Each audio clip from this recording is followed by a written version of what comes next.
Hubungan hidup Kristen kita dengan Bapa di surga itu sama persis dengan hubungan anak-anak kita dengan diri kita.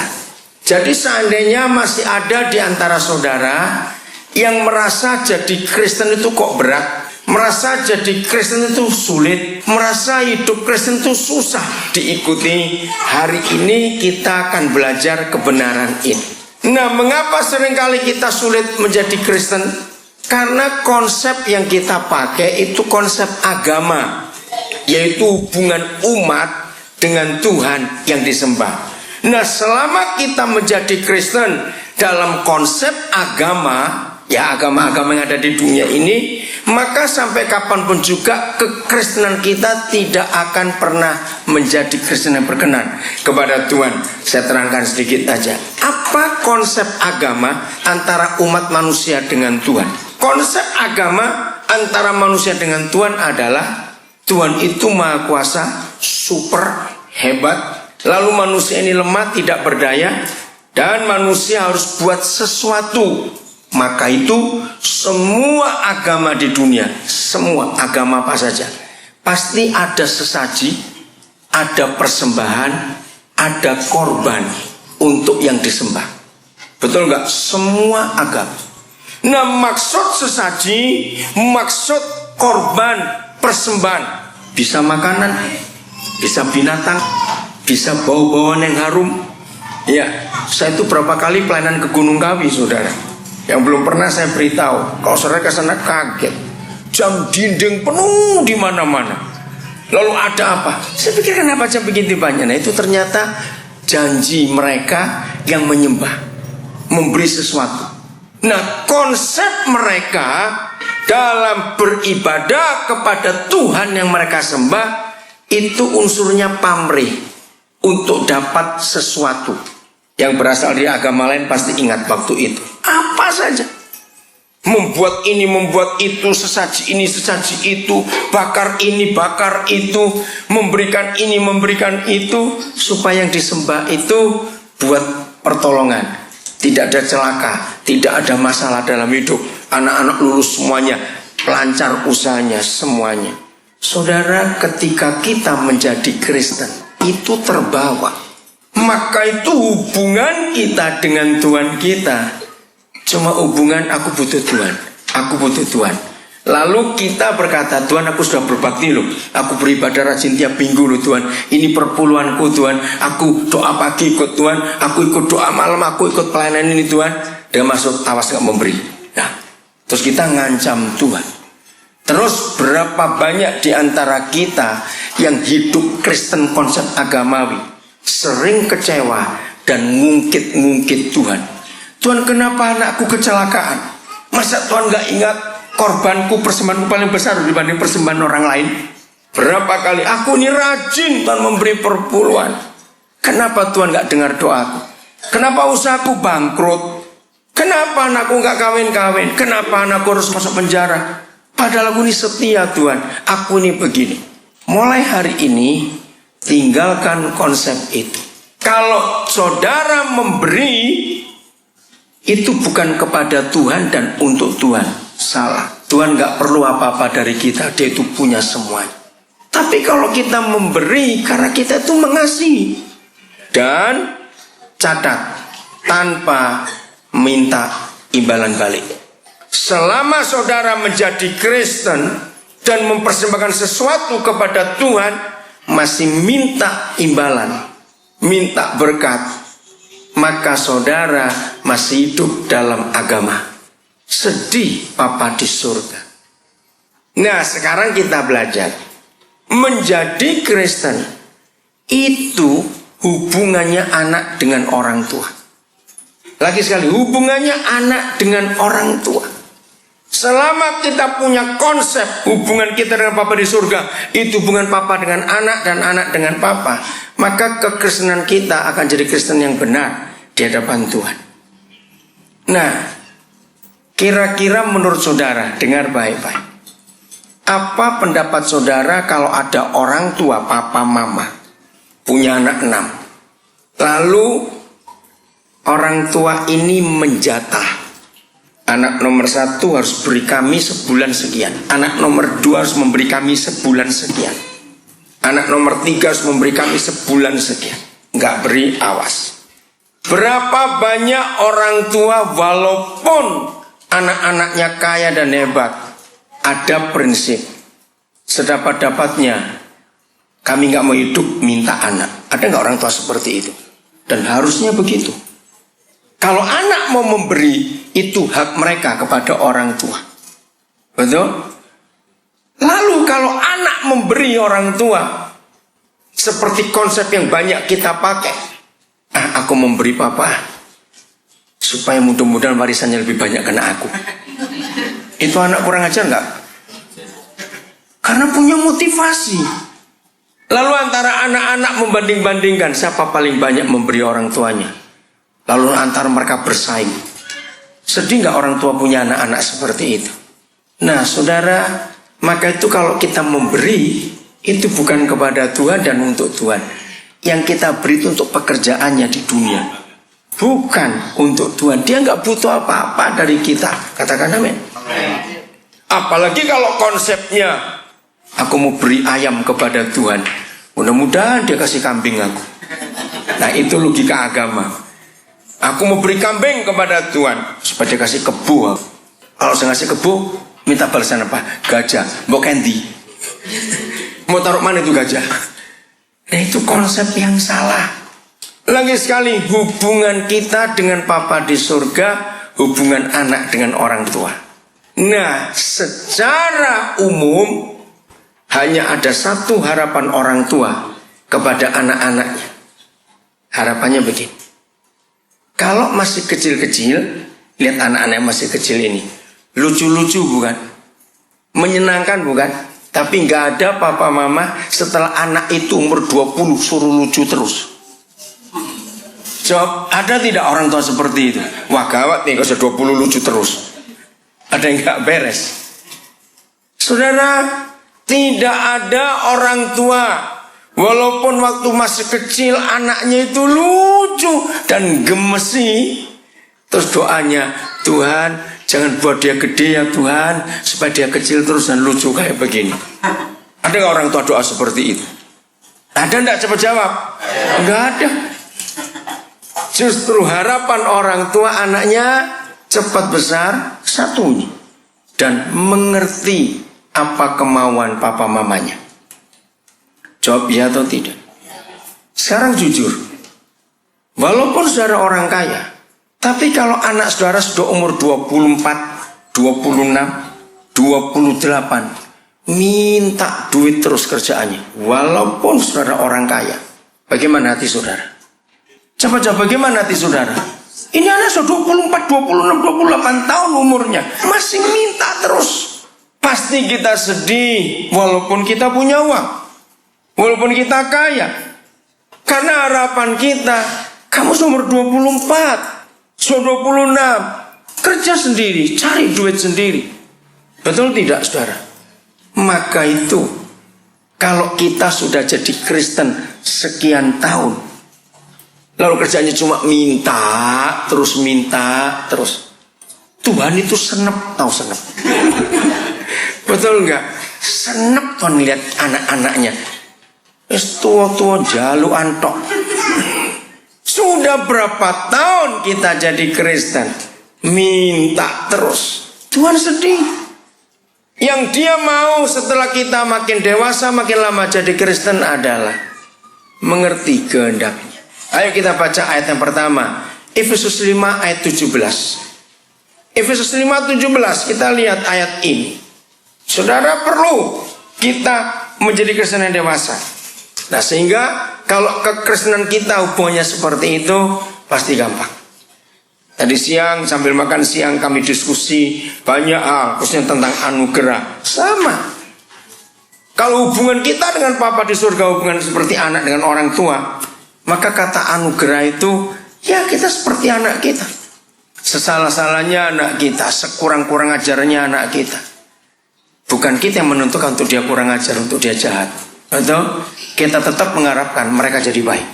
Tapi kalau mereka nggak mau baik, kita nggak bisa buat apa-apa. Bisakah orang tua maksa anak jadi baik? Nggak bisa. Itu hak kita. Seperti itu Bapa di surga. Dia mengharapkan kita semuanya baik. Amin. Tapi kalau kita jadi tidak baik, bukan dia menetapkan, kita yang milih. Anak dengan orang tuanya, orang tua dengan anak, itulah hubungan kita. Sudah, Efesus 5:17. Ayo baca sama-sama. 1, 2, 3. Sebab itu janganlah kamu bodoh, tetapi, nah, kata usahakan ini loh. Mengerti apa? Mengerti kehendak Tuhan. Usahakan. Papa mama akan bangga kalau anak-anaknya itu mengerti kehendak dan keinginan papa mamanya. Ya atau tidak? Walaupun tanpa diberitahu, tapi anak-anak itu berusaha untuk mengerti. Wah, orang tua pasti suka. Nah, seperti itu kita dengan Papa di surga. Makin tahun kita menjadi Kristen, harus makin tahu kehendak Papa kita itu apa untuk kita masing-masing. Jangan minta-minta terus. Harus ada perubahan dalam hidup. Saudara, sampai hari ini 99,sekian% lagu-lagu pujian kita itu masih anak-anak semua. Hanya minta mujizat, berkati aku, tolong aku, lindungi aku, jaga aku. Berputar ke hidup anak-anak terus. Maka itu kita gak dewasa. Sayang saya gak bisa ngarang lagu. Kalau saya bisa, saya akan ubah lagu-lagu yang buat kita itu jadi dewasa di dalam Tuhan. Nah, lagunya, salah satu lagunya Jonathan Prawira yang gak disuka oleh gereja. Padahal itu lagu yang bagus. Lagu itu saya lupa judulnya. Albumnya cuma sekali keluar gak laku karena gak ada mujizatnya. Lagunya yang mengatakan begini. Ajariku mengerti hatimu, memahami pikiranmu. Ajariku ikuti rencanamu, melakukan kehendakmu. 90% gereja karismatik nggak kenal lagu itu karena nggak disukai. Saya kenal lagu itu tahun 2004 bulan April, saudara. Waktu saya memimpin ibadah di Timika, pemimpin pujian nyanyikan lagu itu, saya menangis. Saya nggak pernah dengar ada lagu kata-katanya, ajariku mengerti hatimu, memahami pikiranmu. Tolong para pemimpin pujian, cari lagu itu. Dan sejak tahun 2004 bulan April sampai hari ini, istri saya kenal saya betul, berapa anak saya kenal. Ini jadi doa saya tiap hari. Tidak ada lagu doa yang saya sampaikan kepada Papa kalau saya doa kecuali lagu ini. Istri saya sangat hafal karena dia tahu saya paling suka lagu ini. Bayangkan kalau semua anak Tuhan dijawab doanya lewat pujian ini. Di sini tahu nggak lagu itu? Tahu ya? Sering dinyanyikan tidak? Maaf, pasti jarang. Bukan saya menghakimi. Saya sudah tes di banyak gereja. Itu lagu luar biasa. Kalau surga menjawab, ajariku mengerti hatimu, memahami pikiranmu. Wah, semua kita akan jadi Kristen yang luar biasa. Nggak minta-minta lagi. Hari ini Tuhan akan mengagetkan saudara dengan kalimat ini. Tidak semua masalah harus didoakan dan diselesaikan. Kaget bukan? Saya ulangi lagi. Tidak semua masalah harus didoakan dan diselesaikan. Tidak. Justru kalau kita ingin menjadi Kristen yang dewasa, maka persoalan dan masalah harus jadi makanan kita sehari-hari. Ya, cuma satu yang amin. Karena apa, yang lain gak biasa. Hah? Doanya minta mujizat, tolong saya Tuhan. Lagu lain. Insinyur pernah ngubah lagu itu. Itu sudah lama. Tahun 90-an, 80-an akhir. Ujilah aku Tuhan, cobalah aku Tuhan. Lagu ini sampai hari ini masih sedikit orang Kristen yang nyanyi. Yang lain takut. Betul tidak? Ayo jujur. Hah? Lagu kok kurang ajar, nantang Tuhan? Bukan. Itu benar. Lalu ada yang protes. Itu kan Mazmur. 2 kali pemazmur menulis kata itu dalam Mazmurnya. Ujilah aku, coba aku, selidiki aku Tuhan. Kenapa? Ada yang protes. Tapi kenapa dalam doa Bapa kami Tuhan Yesus mengajar, dan janganlah bawa kami dalam pencobaan, melainkan lepaskanlah kami dari yang jahat. Kenapa beda? Bukan beda. Itu bicara kelas. Ingat yang dulu masih SMP, SMA, apalagi SD. Tiap kali guru-guru berkata, anak-anak minggu depan ulangan. Ulangan lagi bu, ulangan lagi bu. Kan gitu. Protes, betul enggak? Loh ya atau tidak, coba jawab. Koyok gak pernah sekolah lagi. Pak konyok meneng wae. Betul?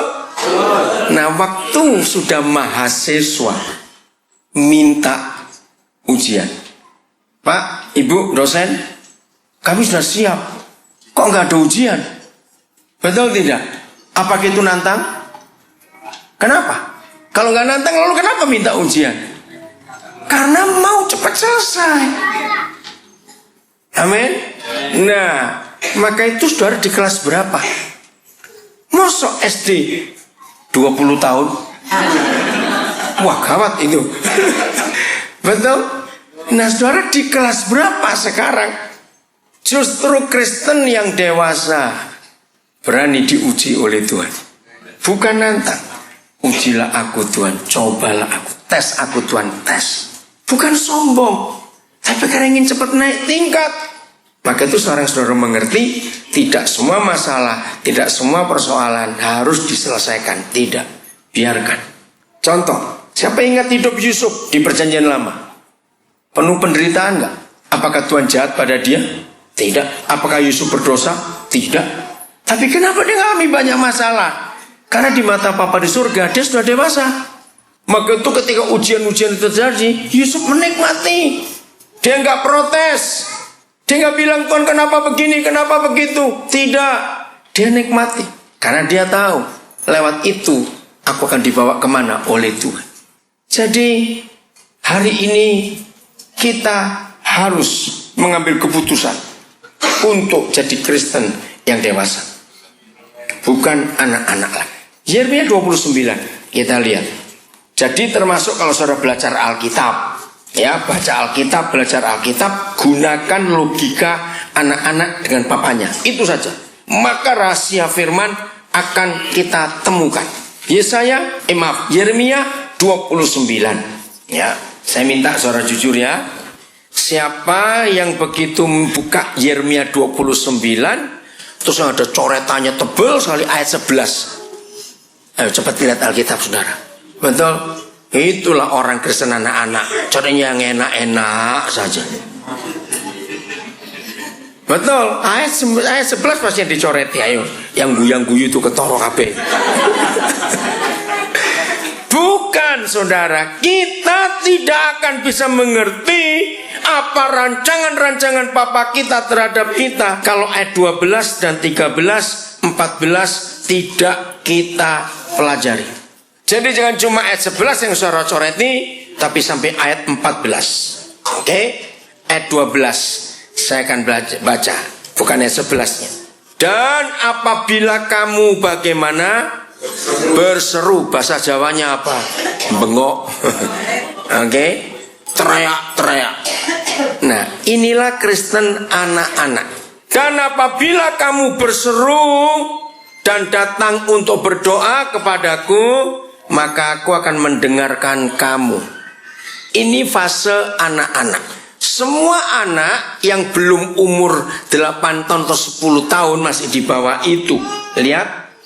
Kalau mamanya lagi kerja di dapur atau di mana, tahu-tahu anak itu bangun. Biasanya anak umur segitu itu kalau bangun pasti apa? Nangis. Cari mamanya, ma. Ayo. Begitu dengar bengokan anak ini, seruan anak ini, biasanya mama terus bagaimana? Lari. Karena takut gelundung si anak. Lari, cepat ditolong. Apabila kamu berseru dan berdatang berdoa kepadaku, maka aku jadi yang aktif adalah Tuhan, bukan anak ini yang aktif. Aku akan mendengarkan kamu. Tuhan aktif. Oke?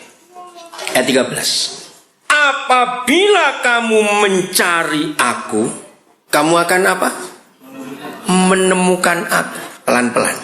Kalau anak ini 10 tahun, bangun, Mama datang enggak? Coba jawab, Mama datang enggak? Enggak, udah gede kok. Biasanya Mama berkata, di dapur gitu. Maksudnya apa? Cari. Karena kamu sudah dewasa. Ini pun belum cukup. Kalau kita mencari, kita akan menemukan. Jadi yang aktif siapa sekarang? Ayo yang aktif siapa? Kita. Bukan orang tua. Maka itu saudara Kristen kita yang masih anak-anak terus, kita sulit untuk mengerti kehendak Bapa. Ingat tadi Efesus 5:17. Janganlah kamu bodoh, tetapi usahakanlah supaya kamu mengerti apa kehendak Bapamu itu. Nah ini pun kalau masih umur 10-11 tahun. Tapi kalau sudah dewasa, lihat fase ketiga. Masih di ayat 13. Apabila kamu bagaimana? Menanyakan siapa? Bapa. Dengan? Nah ini bedanya. Fase pertama waktu masih bayi dan anak-anak, nggak ada syarat. Apabila kamu berseru dan datang berdoa kepadaku, aku yang menemukan kamu. Aktif. Anak itu besar dikit, mulai panggil-panggil, Ma, Pak, kamu kesini. Cari papamu di mana sekarang? Kamu harus tahu. Nggak ada syarat. Tapi fase ketiga, ketika ada kata apabila kamu menanyakan aku dengan, kenapa ada syarat segenap hati? Karena sudah gede, sudah dewasa. Jangan jadi anak-anak lagi. Tanyakan aku. Nah tolong saya, apa kata lain menanyakan? Masa nggak bisa ngerti? Kata lain menanyakan. Saudara akan kagum kalau anak-anak saudara kan seperti ini. Bagi adik-adik yang mulai 20-an umurnya ke atas, belajar. Apa? Iya, ingin tahu, mencari tahu, belum tepat, betul. Tapi ada satu kata umum yang itu menunjukkan anak itu dewasa. Mendiskusikan. Boleh nggak saya pakai itu? Bertanya itu kan diskusi. Loh ya atau tidak saudara? Oke. Kira-kira sebagai orang tua, sebagai papa mama, ketika suatu hari perusahaan saudara sedang mengalami sesuatu, lalu anak-anak saudara datang, terus ngajak diskusi, Pak, Ma, apa yang bisa kami buat untuk nolong perusahaan ini? Kira-kira sebagai orang tua saudara bangga dan senang nggak? Betul? Nah itu fase ketiga. Selama saudara jadi Kristen, saudara di fase yang keberapa? Ngerti nggak pertanyaan ini? Kalau saudara Kristen yang dewasa nggak akan minta-minta lagi, nggak akan bengok-bengok lagi, tapi mulai diskusi, Papa, aku mesti buat apa?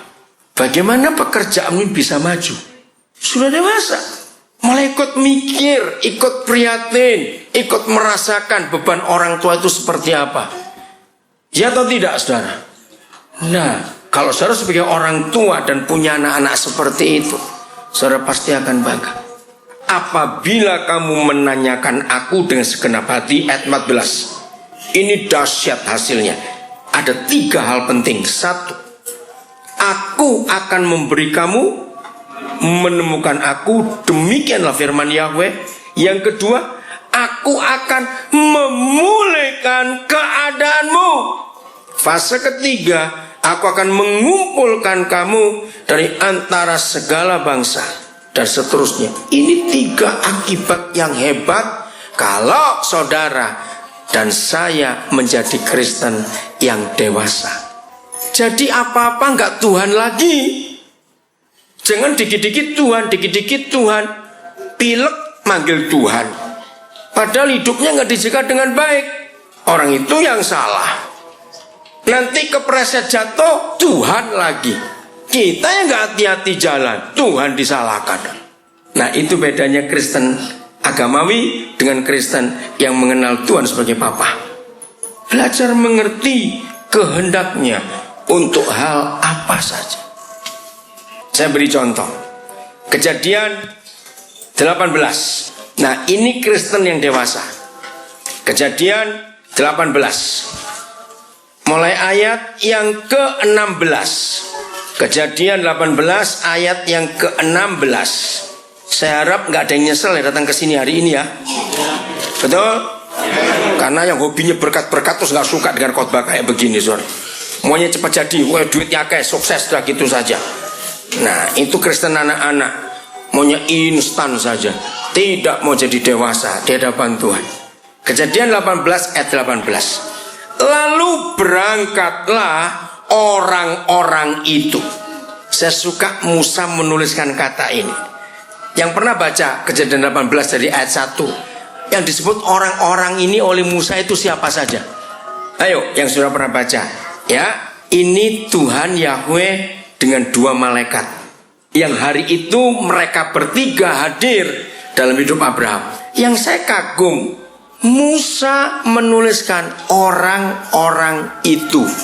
Padahal ini Yahweh Tuhan dengan 2 malaikat. Disebut orang-orang. Apa artinya? Artinya Tuhan itu sangat manusiawi.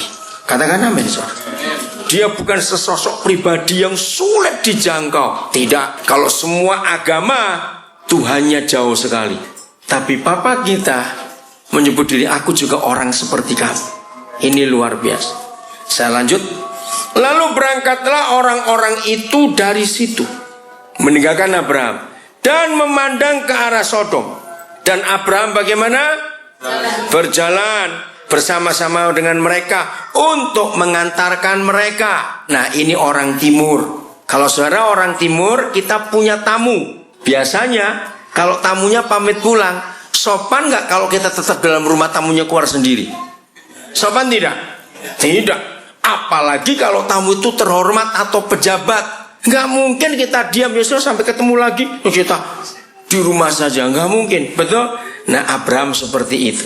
Ketika orang-orang ini pamit, yaitu Yahweh Tuhan dengan 2 malaikat, Abraham mengantar. Sudah berjalan bersama. Ayat 17 menarik, saudara. Berpikirlah Yahweh. Ayo dramakan. Kalau tamu saudara sudah pamit keluar dan sudah sampai di luar rumah, tiba-tiba berpikir, kira-kira sikap tubuhnya atau posisi tubuhnya bagaimana? Jalan terus atau berhenti? Berhenti. Nah, menurut saudara, kalau tamu kita sudah pamit, sudah di luar, lalu berpikir sebentar, berhenti sebentar, kita mikir apa? Yang umum. Nah, apa yang ketinggalan? Apa yang ketinggalan? Saudara, cara saya mengajar ini gak ada di ilmu teologi apapun juga. Cara saya mengajar tidak pakai bahan teologi sama sekali. Saya menggunakan logika anak-anak untuk mempelajari firman. Maaf, bukan saya sombong, tapi saya ingin terangkan ini kepada saudara. Kalau saudara baru kenal saya, karena saya ke Pekalongan, sudah lama gak ke Pekalongan dan ke gereja ini baru 2 kali, tadi pagi dan sekarang ini. Nah, bagi saudara yang baru kenal saya, pasti akan timbul pertanyaan, mengapa ayat-ayat yang saya baca selama ini sulit, tapi ketika tadi pagi saya dengar, kenapa jadi begitu gampang firman itu? Kalau saudara mendapatkan itu, berarti saudara suka belajar firman Tuhan. Jawabannya adalah ini. Kalau saya belajar Alkitab, saya pakai logika anak-anak. Saya menempatkan diri sebagai anak, dan Tuhan adalah papa saya. Dan saya suka diskusi dengan dia. Maka itu firman ini jadi gampang dimengerti dan jadi hidup. Kalau baca cuma gini, puji Tuhan, 4 pasal selesai. Nah, terus ngerti apa? Karena orang agamawi sudah janji, aku pokoknya janji tiap hari harus 4 pasal atau 6 pasal. Itu agamawi. Ketika hari itu sibuk, nggak bisa 4 pasal, wah rasa bersalah, wah aku dihukum Tuhan nanti. Enggak, papa nggak begitu. Apa bedanya pembantu dengan anak kalau pagi mau sarapan? Ngerti pertanyaannya? Lo coba jawab, apa bedanya pembantu dengan anak kalau pagi mau sarapan? Pembantu nggak boleh sarapan sebelum kerja dulu. Kurang ajar namanya. Saudara dengar, banyak orang Kristen masih jadi hamba, jadi pembantu. Maka itu suka ungkit-ungkit, ngundat-ngundat. Aku sudah begini loh Tuhan, aku sudah begitu, aku nggak diberkati. Nah, itu pembantu. Kalau anak nggak usah kerja, aja makan ya makan. Oh nggak ada yang ngamen, ini anak atau pembantu semua kalau begini. Maaf. Nah kok diam saja nggak amen? Nah, betul tidak? Nah saudara itu anak atau pembantu? Tanya dirimu. Kalau anak nggak perlu ngepel dulu baru makan. Betul tidak? Coba jawab. Nggak perlu. Nah, hubungan kita banyak anak Tuhan bahkan pendeta doanya ngawur. Bapa kami dalam surga. Buntutnya aku nih hambamu. Lu apa hubungnya bapak dengan hamba? Nggak cocok. Itu salah. Kalau saudara menempatkan diri sebagai hamba, doanya adalah Tuhan. Itu beda. Kalau kita anak, katakan, Papa, aku anakmu. Nggak ada hamba lagi. Harus tahu sisi ini, saudara. Jangan dibolak-balik campur-campur, bingung semuanya. Awalnya bapak, kok buntutnya hamba. Bagaimana ini ceritanya? Karena apa? Karena tidak pernah tahu rahasia ini. Apa yang ketinggalan di pikiran Yahweh Tuhan sehingga dia harus berhenti sejenak? Luar biasa. Ya, saya nggak usah baca karena waktunya, tapi saudara lihat nanti baca di rumah. Adik-adik, belajar engkau dengan Alkitab. Ini caranya seperti ini. Hari itu kan Yahweh Tuhan akan ke Sodom dan Gomora untuk ngecek. Karena banyak laporan orang. Kalau saudara baca di ayat yang ke-21, baiklah aku turun untuk melihat apakah benar-benar mereka telah berkelakuan seperti keluh kesah orang yang telah sampai kepadaku atau tidak. Aku hendak mengetahuinya. Nah, Yahweh Tuhan mau ngecek ke Sodom Gomora, betul tidak? Tapi yang aneh dan luar biasa, kalau saudara baca ayat 17, 18, 19, maka akan muncul sebuah perasaan. Yahweh Tuhan pencipta alam semesta merasa bersalah kepada Abraham kalau dia tidak mendiskusikan rencananya itu. Saya kaget. Siapa Abraham dan siapa Yahweh? Siapa lebih besar? Ini pertanyaan konyol. Siapa lebih besar? Jelas Yahweh Tuhan. Yang lebih besar pun mau merendahkan diri kepada seorang manusia namanya Abraham untuk ngajak diskusi. Maka itu diskusinya Abraham dengan Yahweh dahsyat, saudara. Hah? Engkau hakim segenap bumi yang adil, mau menghukum orang benar bersama orang tidak benar? Seandainya ada 50 orang benar di negeri itu, apakah engkau akan membinasakan yang benar bersama yang tidak benar? Saudara lihat cara Abraham ngomong. Diskusi. Berunding. Papa, pencipta alam semesta, mau mendengar. Katakan amin. Diskusinya Abraham. Kalau saya pakai bahasa saya dari Bram, kalau aku menemukan 50 orang benar di negeri itu, maka aku gak akan hukum. Tapi Abraham ini cerdas. Dia ingat Lot kemenakannya. Tapi kalau aku ingat kemenakanku yang duniawi gitu hidupnya, pasti gak ada 50 orang benar. Karena mereka itu malas nginjil, anaknya pacaran melulu. Loh betul, kalau saudara baca itu anaknya 2 cewek pacaran melulu kerjaannya. Lalu si om ini, kan om Abraham itu kan omnya bukan? Mungkin gak sampai 50 orang. Yahweh Tuhan, kalau cuma 40 bagaimana? Saudara baca. Kalau saya pakai bahasa bisnis, Abraham ini agak kurang ajar. Ngenyangnya neritil. Tahu katanya itu orang Jawa? Tahu nggak? Nawarnya itu nggak langsung gitu loh. Ayo kalau saudara punya toko, terus ada pembeli, ngenyangnya nggal sewu, turunlah 4.000, 3.000 lah. 6.000, oh naik lagi. Ayo gergetan apa enggak? Jawab gergetan atau tidak? Oh gergetan tuh. Itu bilang sudah kalau nggak mau beli pergi sana, cari yang lain. Ini ditawar 10. Tapi sabarnya Papa di surga itu luar biasa. Nah ini Kristen yang dewasa. Bisa berunding. Ingat lagu tadi? Ajariku mengerti hatimu, memahami pikiranmu. Sering nyanyikan lagu itu, pasti saudara akan jadi Kristen yang dewasa. Kalau saudara rindu betul mengenali hati Papa, memahami pikirannya, dia akan berikan hati dan pikirannya kepada saudara. Lalu kita akan berdiskusi dengan dia. Keluaran 32. Oh ini gila lagi. Keluaran 32 Begitu ayo saudara jadi Kristen yang dewasa. Masih banyak pekerjaan papa kita belum selesai. Betul tidak? Bahkan bukan cuma belum selesai, berantakan di dunia ini. Padahal Yesus mau datang lagi. Kenapa nggak selesai-selesai? Bahkan berantakan. Karena anaknya goblok semua ini loh. Jangan marah saya ngomong ini. Gobloknya di mana yang ngaku? Jaluk tok kerjaan ini. Minta. Nggak diberi, ngancam lagi. Awas Tuhan, aku nggak kayak perpuluhan. Kok Tuhan mau ancam? Dia nggak butuh duit kita kok. Betul? Jangan suka ngancam Tuhan dalam hidup ini. Jadilah Kristen yang dewasa, mengerti kehendak papanya itu apa. Amin. Jangan bengok-bengok tok hobinya, nangis tok. Baru duduk merem nangis, bisa cepet lu nangisnya. Ngerti nggak kata-kata itu? Nah itu dia. Kan banyak bukan orang Kristen Pantekosta khususnya. Belum apa-apa nangis duluan. Tuhan tuh bingung, kok nangis terus toh kamu ini? Lu ya atau tidak, cepat jawab ayo. Pusing nggak kalau saudara punya anak baru mau ngomong, Ma, aduh, ini sakit apa ini anak? Ayo nangis dan bertobat hari ini saudara.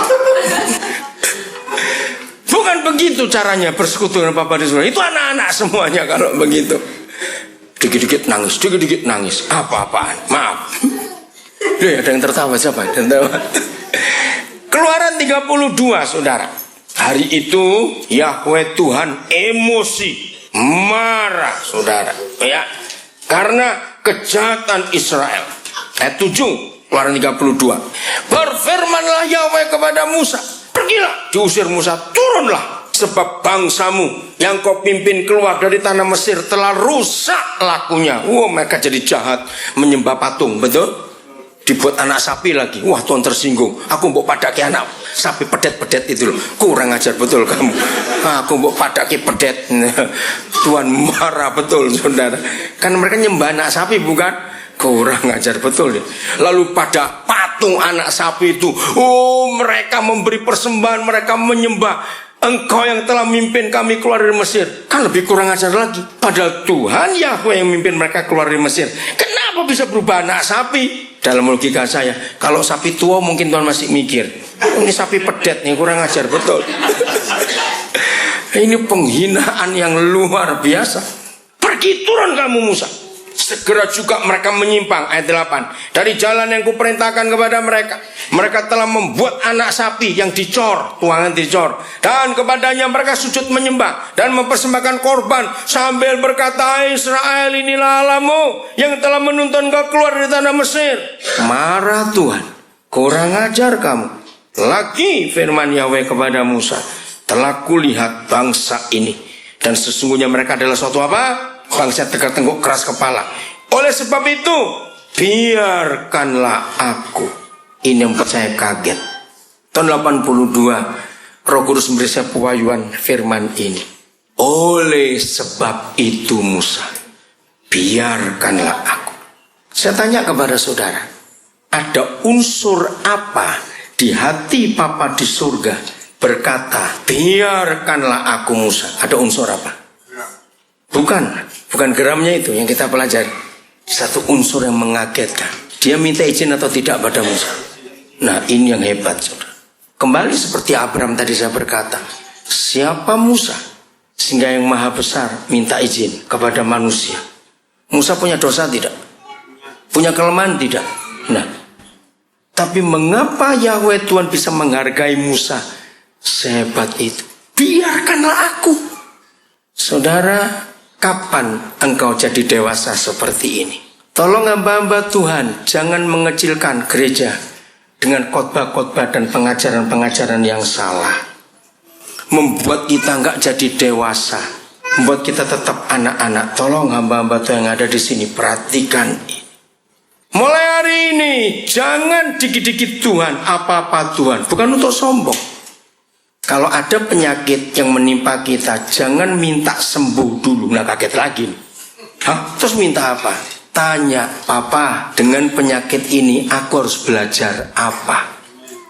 Kok cuma satu yang ngamen? Betul tidak? Kalau seorang mengalami kerugian dalam bisnis, Jangan saudara nangis, Tuhan kenapa aku rugi? Masa Tuhan gak ingat perpuluhanku? Loh perpuluhan mana? Saya jungkit-jungkit. Harusnya saudara belajar, Papa, dengan mengizinkan aku rugi, aku harus belajar apa? Nggak usah sedih. Rugi itu wajar orang bisnis, betul tidak? Berapa banyak pengusaha-pengusaha kaya rugi, bangkrut, bangkit lagi. Apalagi kita anak-anak Bapa di surga, ada maksudnya. Katakan amin. Yang kita harus tahu apa kehendaknya. Kalau usaha saudara, toko saudara sepi, jangan didoakan rame. Loh, terus diapakan? Nikmati sepi itu supaya saudara bisa banyak waktu baca Alkitab, tengok-tengok dengan Tuhan. Walaupun cuma tolak-tolin itu kok kan orang mampir. Ucapkan syukur. Papa terima kasih, aku dikasih waktu istirahat. Nggak apa-apa, sepilah terus sampai kapan urusanmu, aku nikmati. Nah, itu Kristen dewasa. Amin. Jangan sepi didoakan laris terus. Lah kapan istirahatnya? Kenapa? Apalagi ke gereja. Nah itu dia. Ngerti nggak? Ini Kristen dewasa, bukan anak-anak lagi. Jadi semua masalah dan persoalan yang kita hadapi itu akan mendewasakan kita. Betul? Waktu ujian itu berat atau tidak? Berat toh. Tadinya ada berapa ibu-ibu yang nggak bisa ikut karena besok anaknya tes. Ya sudah, walaupun berat, tapi nggak ada orang tua datang ke sekolah. Jangan ada ujian untuk anak saya. Kasihanilah dia, maklumi dia. Ini orang tua goblok ini. Lah betul? Loh, memang berat anak-anak ujian tes semuanya itu. Tapi nggak mungkin kita minta sekolahnya nggak ada ujian, ngawur ay. Amin. Nah, maka itu tanya posisi saudara, anak-anak atau sudah dewasa. Ayo kita meningkat, jadi dewasa dalam ujian. Ketika Musa diberi kesempatan untuk diskusi, biarkanlah aku Musa. Saya kagum. Biarkanlah aku Musa, supaya murkaku bangkit terhadap mereka, dan aku akan membinasakan mereka. Tetapi engkau akan kubuat menjadi bangsa yang besar. Saya kaget. Di dalam istilah-istilah rohani, banyak gereja hamba Tuhan dikit-dikit abah, ya berdoalah, jadilah kehendak Tuhan. Salah. Kita nggak boleh ngomong seperti itu. Coba bayangkan, kalau Musa rohani kita yang berkata, jadilah kehendakmu Tuhan. Mati semua itu, 3 juta Israel itu. Musa berdosa enggak? Enggak. Maka itu hati-hati. Tapi Musa tidak mendengar tawaran yang salah. Lihat ayat 11. Setelah Musa minta izin untuk membiarkan Tuhan menghukum Israel, Musa punya hak untuk berkata silakan atau tidak, atau jadilah kehendakmu. Musa berkata gini. Lalu Musa bagaimana? 11. Baca. Lalu Musa apa? Mencoba melunakkan hati Yahweh Tuhannya. Bayangkan, mencoba. Diskusi. Oh, diskusinya luar biasa, saudara. Saya baca ya diskusinya. Lihat itu ayat 11. Mengapakah Yahweh murkamu bangkit terhadap umatmu yang telah kau bawa keluar dari tanah Mesir dengan kekuatan yang besar, dengan tangan yang kuat? Musa mencoba mengingatkan Yahweh Tuhan. Saya ingin tahu, siapa yang sekolah di fakultas hukum atau sudah jadi sarjana hukum? Angkat tangan kalau ada. Berapa orang? Cepat. Ya ampun, 1. Siapa lagi? 2. Siapa lagi? Yang sudah selesai atau masih sekolah hukum? Cuma 2 sama nekai. Awas ya, anak-anak muda ini nggak mau belajar hukum. Oke, ini rahasianya. Mengapa di dalam hukum internasional semua terdakwa walaupun terbukti salah, waktu di pengadilan harus didampingi siapa? Pengacara atau pembela. Nah, kalau saudara ingin tahu siapa yang ngajari pertama, ini kisahnya. Musa adalah pembela atau pengacara pertama di dunia. Israel itu terdakwa, betul? Karena mereka jahat. Penuntut umum dan hakimnya adalah Yahweh Tuhan. Musa naik banding ke surga. Ini yang luar biasa. Dengan membaca ayat berapa tadi ya? Yang biarkanlah murkaku, itu ayat berapa? 10 ya. Dengan membaca ayat 10, vonis sudah jatuh belum? Sudah. Hukuman mati. Musa sebagai pembela atau pengacara banding. Ini yang luar biasa. Ayat 12. Mengapakah orang Mesir akan berkata? Ini saya pakai bahasa anak-anak. Lihat itu. Dia yang membawa mereka keluar. Ternyata maksudnya untuk menghukum mereka. Maka itu mereka mati semua, dibunuh di padang gurun. Yahweh Tuhan dicelekkan, dibuat melek matanya. Nanti orang-orang kafir itu ngomong apa? Kalau mereka engkau bunuh semua di padang gurun ini, apa Tuhan gak malu? Kan begitu bukan intinya? Ini cara diskusi saudara dengan Bapa di surga. Nanti orang ngomong apa? Nah, saudara, kata berikut ada kata apa? Ayo, setelah mengapa kamu bangkit dan membinasakannya dari muka bumi, lalu kata apa? Berbalik. Nah, saudara kalau baca bahasa Inggris, terjemahan New King James atau King James, kaget. Kata berbalik itu bertobat. Repent, oh God. Kurang ajar nggak Musa suruh Tuhan bertobat? Loh jawab, iya kurang ajar nggak Musa ini? Tuhan suruh bertobat. Berbaliklah dari murkamu yang bernyala-nyala itu. Sudah suruh bertobat, suruh apa lagi? Udah baca. Setelah suruh bertobat, suruh apa? Menyesal. Kurang ajar nggak Tuhan suruh menyesal? Loh kok nggak amin sih ini? Saya tanya loh ini saudara. Kurang ajar nggak Musa itu? Tapi inilah kebenaran. Seorang pengacara atau pembela harus berani ngomong kebenaran di depan hakim maupun penuntut umum, yaitu jaksa, kalau dia punya bukti dan punya fakta. Harus. Tugas pembela atau pengacara, kalau saya pakai bahasa hukum, harus terus cari novum. Itu dari bahasa Latin. Cari bukti-bukti baru bahwa orang ini gak salah. Luar biasa. Firman ini dahsyat. Menyesal. Ayat 13. Tuhan, Musa diapain oleh Tuhan, suruh apa? Ingatlah. Saudara kalau baca itu yang kenceng itu, suruh apa Tuhan? Ingatlah. Nah ini artinya Musa menganggap Tuhan sudah pikun. Loh betul enggak? Ingatlah Tuhan. Masa engkau lupakan itu katanya. Kepada Abraham seterusnya itu dan macam-macam. Ayat 14 hasilnya apa? Ayo baca hasilnya apa? Nah, Yahweh Tuhan bisa berubah keputusan karena ada seorang pembela di dunia ini yang namanya Musa. Inilah gereja Abraham, inilah gereja Musa yang harus kita jadi dewasa di dalam dia. Saudara tinggal di Pekalongan, ada banyak masalah di sekitar saudara, orang-orang itu. Jadilah Musa dan Abraham akhir zaman. Jangan hukum daerah itu Tuhan. Kalau ada sekian orang benar, aku yang maju, berdiri di antara Tuhan dengan manusia. Jangan dihukum dulu. Harusnya seperti itu gereja Tuhan. Kita dewasa. Jadi gak minta terus gak suka nangis. Tapi dewasa, bisa diskusi, cerita, naik banding, ngomong. Itu yang kami kerjakan dalam pelayanan sekarang ini. Maka itu Tuhan mempercayakan hal-hal yang luar biasa di banyak daerah. Bagian terakhir saudara, supaya kita sebagai anak-anak Bapa di surga makin dewasa. Yohanes 2, ini bagian terakhir. Yohanes pasal 2 ayat 23. Yohanes 2 ayat 23. Dan sementara Tuhan Yesus di Yerusalem selama hari raya Paskah, bagaimana? Nah, banyak orang yang percaya dalam namanya.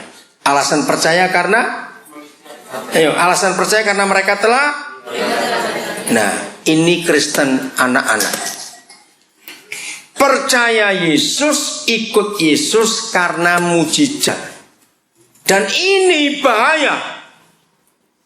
Lagi sekali, ini bahaya. Kalau kita percaya Yesus hanya karena mujizat, kita lihat tanda-tandanya, itu bahaya. Ayat 24. Tetapi Yesus sendiri bagaimana? Ayo baca, bagaimana Yesus sendiri? Tidak mempercayakan dirinya kepada mereka, karena Yesus mengenal mereka semua. Jadi begini artinya. Tidak cukup hanya percaya Yesus, karena Papa di surga ingin mempercayai saudara dan saya juga. Kok nggak ada yang ngamen? Nggak suka dipercaya? Ya wes, rugi sendiri saudara. Betul?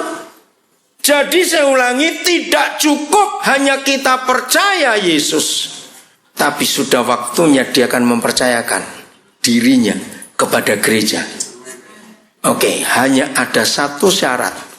Seseorang bisa mempercayai seseorang. Syaratnya apa? Cuma satu, bukan dua. Nggak usah Tuhan, nah saudara sendiri. Bagaimana saudara bisa mempercayai orang itu? Mengenal. Bukan cuma mengenal. Bisa bertanggung jawab. Walaupun dia orang hebat, tapi kalau nggak bisa bertanggung jawab, saudara boleh mempercayai sesuatu enggak? Jawab bisa mempercayai sesuatu tidak? Enggak. Nah, untuk bisa bertanggung jawab, itu bukan umurnya, angkanya, tapi kedewasaannya. Betul tidak? Saudara kenal ada orang, ketemu orang umur 42, tapi nggak bisa dipercaya apa-apa. Dikasih kerjaan apa saja pasti nipu, pasti nyolong. Walaupun dia umur 42, dia tetap anak-anak. Karena nggak bisa dikasih kepercayaan lebih besar lagi. Nah begitu Papa di surga terhadap kita. Apa yang dia percayakan kepada kita, kita pakai untuk apa? Waktu. Anak-anak dengar. Bagaimana kau akan pintar? Kalau hobimu main game, nonton TV, lihat internet terus-terusan gak belajar-belajar, bagaimana kamu akan jadi dewasa? Maka itu, tunggu waktu di mana Papa akan mempercayakan dirinya kepada kita. Ini hal yang luar biasa.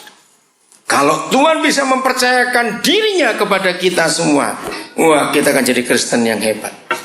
Banyak pekerjaannya akan cepat selesai, karena dia melihat kita bisa dipercaya untuk diberi tanggung jawab.